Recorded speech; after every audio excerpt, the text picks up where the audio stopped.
Hello friends, నేను రాజు. విజయసాయిరెడ్డి వైఎస్ఆర్సీపీకి రాజీనామా చేసిన తర్వాత ఆయన రాజ్యసభ సభ్యత్వాన్ని కూడా ఆయన రాజీనామా చేశారు.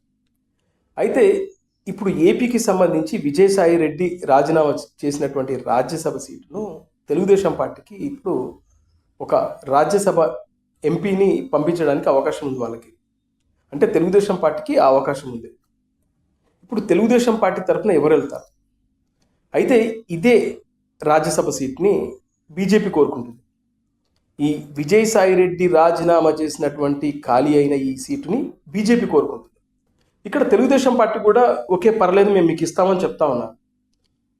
అయితే ఇక్కడ తెలుగుదేశం పార్టీ అధినేత చంద్రబాబు నాయుడు గారు తన చాణక్య తెలివితేటలను ప్రదర్శిస్తూ ఉన్నారు. ఇక్కడ బీజేపీకి ఏపీ నుంచి ఒక రాజ్యసభ సీటు కావాలి. తెలుగుదేశం పార్టీ కూడా ఓకే చెప్పింది, మీ ఇష్టం, మీరు కావాలంటే మీరు ఏపీ నుంచి మీరు ఎవరినైనా మీరు తీసుకోండి అని చెప్పారు. అయితే నిన్న మొన్నటి దాకా వార్తలు ఏమొచ్చాయి అంటే ఇప్పటికీ స్టిల్ అదే ఉంది. ఏంటంటే అన్నమలై, తమిళనాడుకు సంబంధించినటువంటి అన్నమలై అనే ఒక బీజేపీ నాయకుడికి ఏపీ నుంచి రాజ్యసభకు పంపించడం కోసం అన్ని దారులన్నీ ఓపెన్ చేసి పెట్టారు, అంటే క్లియర్ చేసేసుకున్నారు. ఓకే, ఇక్కడ నుంచి అతను వెళ్తాడు అనేది నిన్న మొన్నటి దాకా స్టిల్ ఇప్పటికి కూడా అవే వార్తలు వస్తున్నాయి.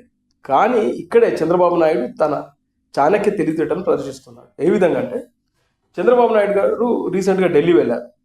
ఢిల్లీలో అమిత్ షా గారితో మీట్ అయ్యారు. అయితే ఇక్కడ జరిగిన చర్చ ఏంటి?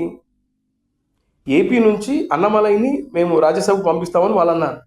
అయితే ఏపీ నుంచి మరొక వ్యక్తిని చంద్రబాబు నాయుడు ప్రమోట్ చేస్తా ఉన్నాడు, అన్నమలైని కాకుండా. ఎవరా వ్యక్తి అంటే మందకృష్ణ మాదిగ. మీ అందరికీ తెలుసు, అంటే రాజకీయాల్ని చాలా రెగ్యులర్గా ఫాలో అవుతున్న చాలామందికి తెలుసు, మందకృష్ణ మాదిగ అనే వ్యక్తి చంద్రబాబు నాయుడు గారికి వీర విధేయుడు. చంద్రబాబు నాయుడు గారి పైన చాలా భక్తి పాఠవాలు చూపిస్తూ ఉంటాడు. అట్లా చంద్రబాబు నాయుడు గారు ఏం చేస్తున్నారంటే ఈ మందకృష్ణ మాదిగను చాలా తెలివిగా బీజేపీలోకి పంపించారు. అక్కడి నుంచి ఆయన బీజేపీ అభ్యర్థిగా, బీజేపీ వ్యక్తిగా ఏపీ నుంచి రాజ్యసభ సీటును పొందేలాగా ఆయన ప్రయత్నాలు చేస్తూ ఉన్నాడు. అయితే రీసెంట్గా చూస్తే చంద్రబాబు నాయుడు గారు ఢిల్లీ వెళ్ళిన తర్వాత మందకృష్ణ మాదిగ కూడా వచ్చి చంద్రబాబు నాయుడు గారు కలిశారు.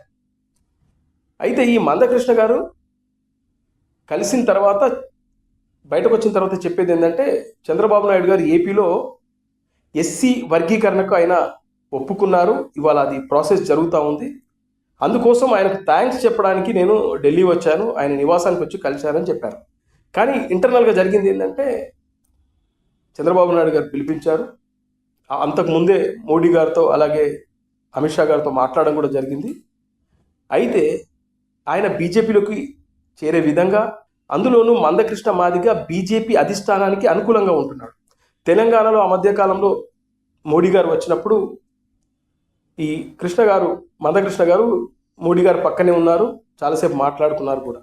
అంతేకాకుండా కేంద్ర మంత్రి కిషన్ రెడ్డి కూడా మందకృష్ణ మాదిగతో మీట్ అయ్యారు. అట్లా ఇప్పుడు బీజేపీకి కావాల్సినటువంటి ఏదైతే ఎంపీ సీటు ఉందో ఆంధ్రప్రదేశ్ నుంచి, దాన్ని మందకృష్ణ మాదిగకి ఇచ్చే విధంగా ఇటు చంద్రబాబు నాయుడు గారు నరుక్కుంటూ వస్తూ ఉంటే, అటువైపు నుంచి బీజేపీకే అటు తిరిగి బీజేపీకే వస్తుంది. కాబట్టి అది మందకృష్ణ మాదిగ అయితే ఇంకెవరైనా పర్లేదు, బీజేపీకి కావాలి. అది చంద్రబాబు నాయుడు గారికి అనుకూలంగా ఉండే వ్యక్తి అయినా మాకు సమస్య లేదు, మాకు కావాల్సింది ఆ సీటు అని చెప్పి బీజేపీ కూడా మందకృష్ణ మాదిగకి ఇవ్వడానికి గ్రీన్ సిగ్నల్ ఇచ్చినట్టుగా సమాచారం. ఇక్కడ రెండు కారణాలు ఉన్నాయి. మందకృష్ణ మాదిగ బీజేపీ అధిష్టానానికి అనుకూలంగా ఉంటున్నాడు, అందులోనూ కిషన్ రెడ్డికి చాలా అనుకూలంగా ఉంటున్నాడు. అందులోనూ కిషన్ రెడ్డి గతంలో తీసుకెళ్ళి మోడీ గారిని అలాగే అమిత్ షా గారిని కల్పించారు. అలా ఇప్పుడు మందకృష్ణ మాదిగ బీజేపీ అధిష్టానానికి అనుకూలంగా ఉంటూనే ఆయన వాళ్ళ ద్వారా నరుక్కుంటూ వస్తూ, నేను మీ పార్టీలో చేరుతున్నాను, మీరు నాకు ఏపీ నుంచి రాజ్యసభకు నన్ను పంపించండి అని ఆయన రిక్వెస్ట్ చేయడం జరిగింది. వాళ్ళు కూడా ఆలోచిస్తున్నారు. సేమ్ టైం ఈయన కూడా ప్రపోజల్ పెట్టాడు చంద్రబాబు నాయుడు గారు, మీ పార్టీలో చేరుతున్నారు కదా, ఆయనకి ఇవ్వండి, ఆయనకి ఇస్తానంటే మాకు కూడా ప్రాబ్లం లేదని చెప్పి చంద్రబాబు నాయుడు గారు చెప్పడం ద్వారా ఇప్పుడు తన వీర విధేయుని బీజేపీలోకి పంపించి ఏపీ నుంచి మళ్ళీ ఆయనకే రాజ్యసభ సీటు ఇప్పించేలాగా చంద్రబాబు నాయుడు చాలా తెలివితేటలు చూపిస్తున్నాడు. ఇక్కడే ఆయన ఎక్స్పీరియన్స్ బయటపడుతుందనే విధంగా కామెంట్లు అయితే వస్తూ ఉన్నాయి. నిన్న మొన్నటి వరకు ఇది అన్నమలైకి ఇస్తున్నారు, అన్నమలైని బీజేపీ రాష్ట్ర అధ్యక్షుడిగా ఆయన రాజీనామా చేయించి ఏపీ నుంచి రాజ్యసభకు పంపించడం కోసం బీజేపీ ప్రయత్నాలు చేస్తుంది.